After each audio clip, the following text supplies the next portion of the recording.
Interest in the governor's race and most any. It's a few county races they're interested in, but really I think they're a little more interested in the governor's race than the other race. Do you think there's been any more interest in politics this year and say 4 years ago? Well, with myself 4 years ago, I was over here during that time, but I don't know if there's any more this year than it was that year. It was before the end of time, before the last voting. If it's a runoff between the governor's race, it may get pretty hot. Do most people seem to think there will be a runoff, Mr. Huffman? At the present time, they do. Is there any interest in races other than the governor's race? Well, county races locally, there's some interest in the county races. How do you feel about voting? Do you think every citizen should vote, and why should he vote? I think every citizen should vote, man and woman. And I think they should study the issues and also the record of the characters that's running for these offices. Our officers should be of the pick to the very best type of people, if we can possibly get that kind.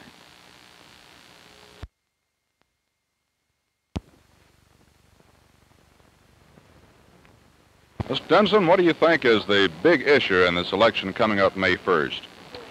Well, Mr. Raines, I think in Selma and in Dallas County especially, one of the biggest issues you'll find in this section of the country is industry. The people over here have been rather complacent for a good number of years as far as industry is concerned, and I think they're looking for a man that will help to get industry into this part of the country. Well, no, you don't want to come out and plug any particular candidate at this time. Do the people think they found a candidate that can do that? I think so. Of course, there are several that are using that in their platform, but one in particular, the man who has done more for industry as long as he was in state legislature and Senate, more than any other, I think is the man that is being termed over here as the man to do it.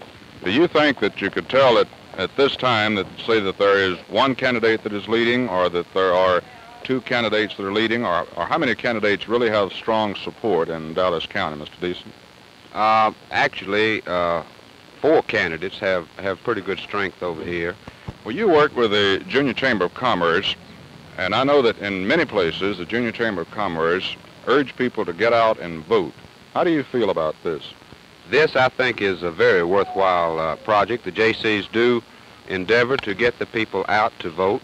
2 or 3 days before the election, we will be out with loudspeakers. We'll have it in the paper. We'll be just publicizing that it is not only the right of the people to vote, but it is their duty to vote. Supposing that a person doesn't really know the candidates, say other than the governor's race, and that there are several people on the ballot, do you think a person ought to go ahead and make a stab and vote anyway? I do. I also think that a person should make it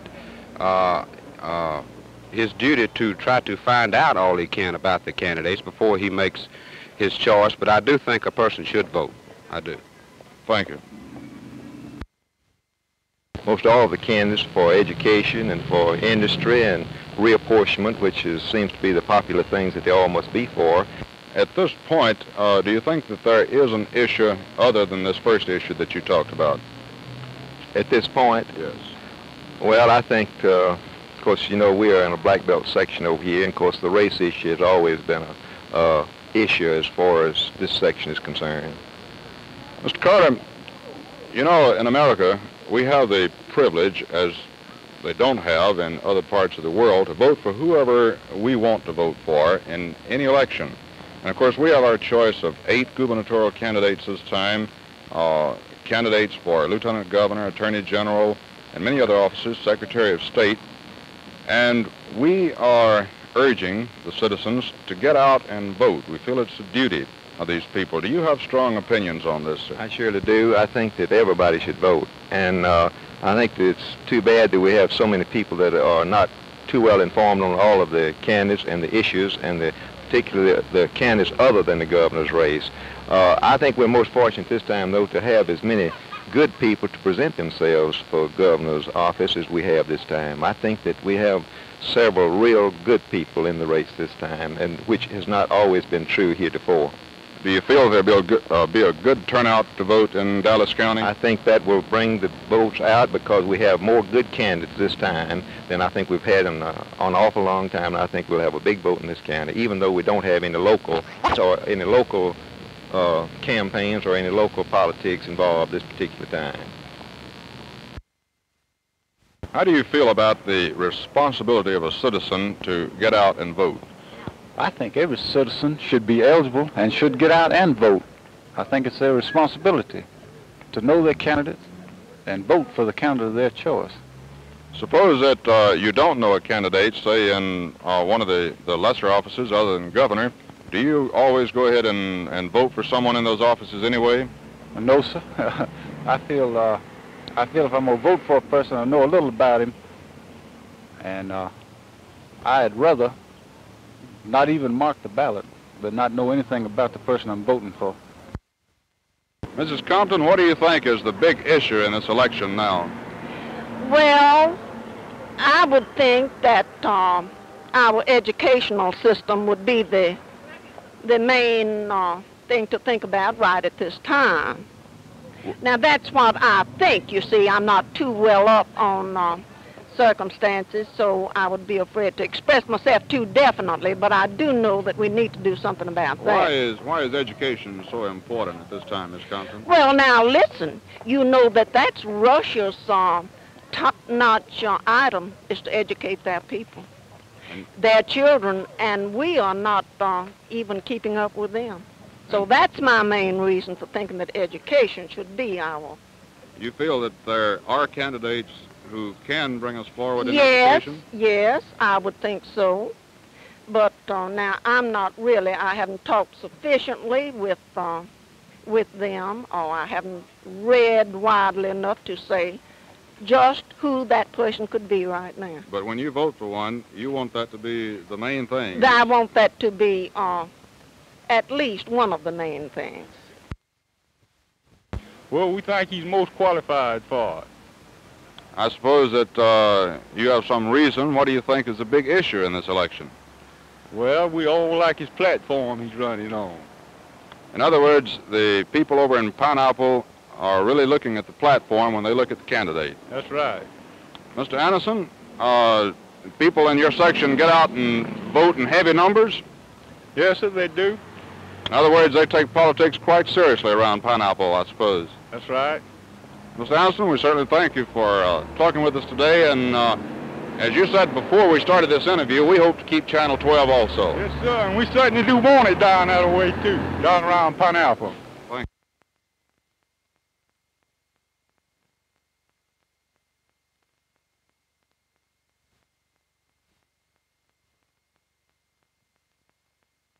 you. Mr. Ira Sermons of Butler County, you call this is over close to Butler Springs, isn't it, Mr. Sermons?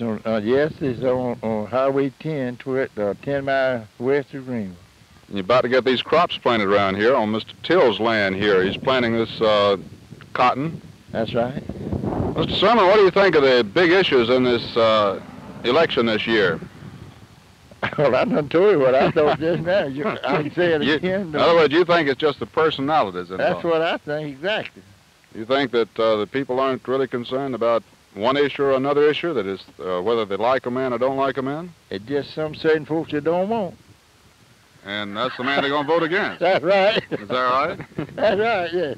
Are there any races of interest around here, Mr. Sermon, other than the governor's race? Yes, sir, the representative.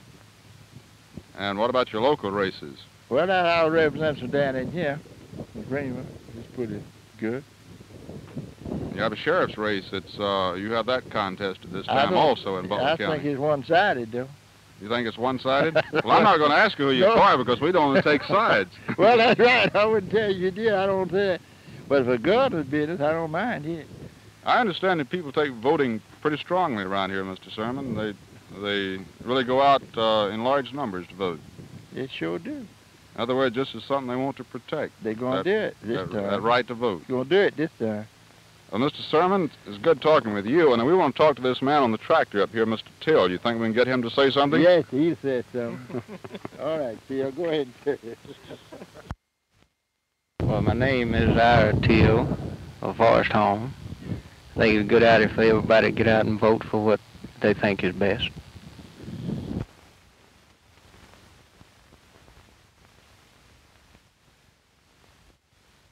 We're with Mr. Chester Jacobs, the principal of Moore Academy here in Pineapple, Alabama. Mr. Jacobs, what are the big issues in the present gubernatorial election? Well, I think the big issues are racial and education. As far as the people are concerned around Pineapple and Wilcox County, what would you say is the big issue? Well, Wilcox County, I believe it would be the racial issue. What do you think a governor can do for education at this time? Well, one thing, I think they could help eliminate proration. In other words, you're tired of having your salary cut or threatened to be cut about every year or so? Right. Well, thank you, Mr. Jacobs. What do you think about having the right to vote? Do you think that's a privilege that we should protect even from the 7th grade on up? Yes, I think everybody should vote if they have the privilege.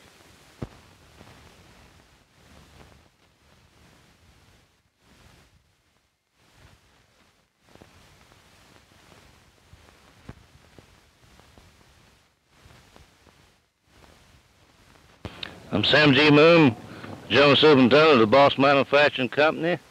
I just would like to ask everybody to get out and vote for the person that they're for. And get behind the man that they think should be in the office and back him and go out and vote. Thank you, Mr. Moon. Mr. Banky, you feel very strongly about people getting out to vote?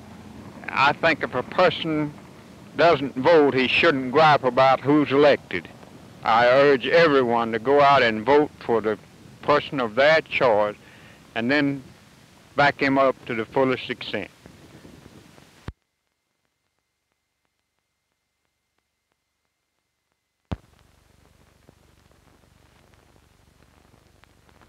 Mr. Nation, will you explain briefly voting by machine or machine voting? There's 3 simple operations to voting on a voting machine. You walk into the machine, turn a red lever, the only way it will go, to the right. Turn the little lever down by each candidate's name for whom you wish to vote, then turn that red lever back where it came from. Well, what are the advantages of, or the disadvantages of voting by machine? There are many advantages and no disadvantages that I know of. On a voting machine, first, it is positively a secret ballot. When you're behind that curtain turning levers for the candidate of your choice, no one but you knows how you're voting. At the end of the day, instead of having to sit up all night counting paper ballots, when sometimes, you know, they make some mistakes counting those paper ballots way in the wee small hours of the morning, not so with voting machines. They get a total result of each candidate's vote by just merely reading the candidate's counter.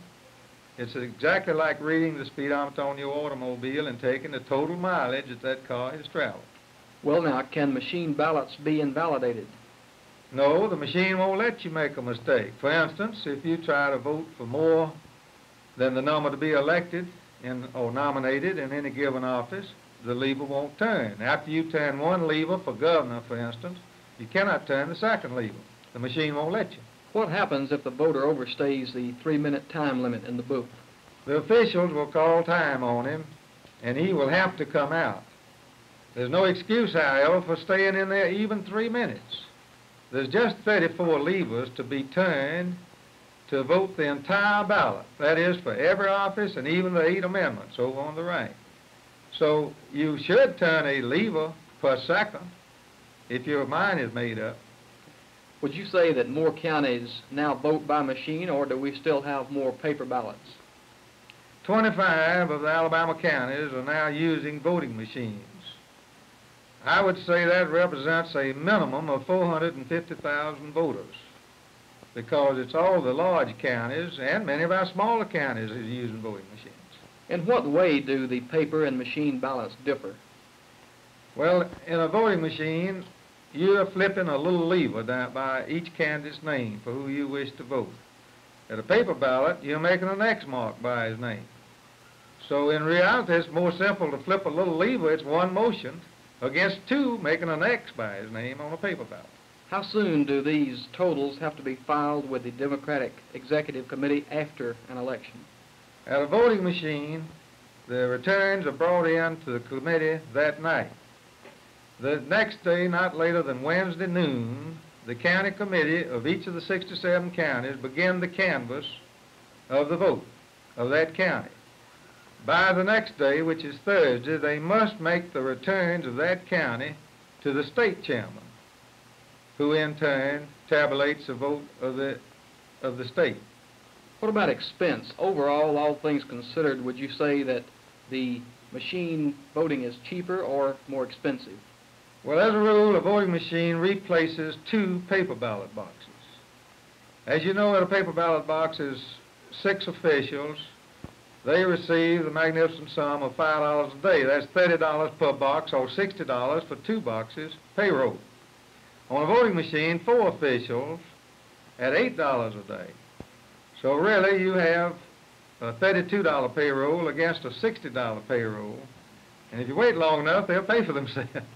The candidates, the people who are seeking office, what is the deadline on their solicitation of votes? When must they quit They campaigning? can solicit votes up until 12 midnight Monday night. The law reads that you cannot electioneer on the day of the election. So that means next Tuesday, May the 1st, you cannot ask anyone, you cannot do any electioneering.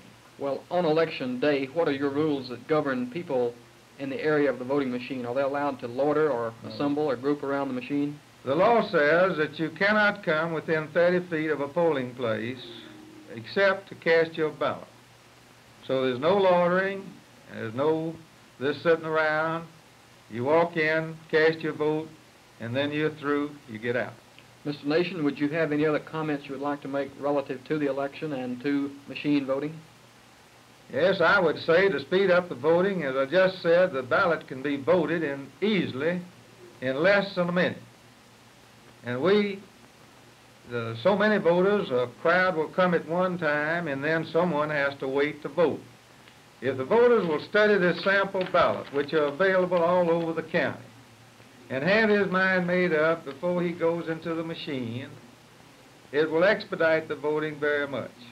Also, don't everyone try to vote at 8 o'clock in the morning or 5 o'clock in the afternoon or at noon. Usually by 10 o'clock, 10 to 11, 2:30 to 4:30, the machines are idle and there's no one there.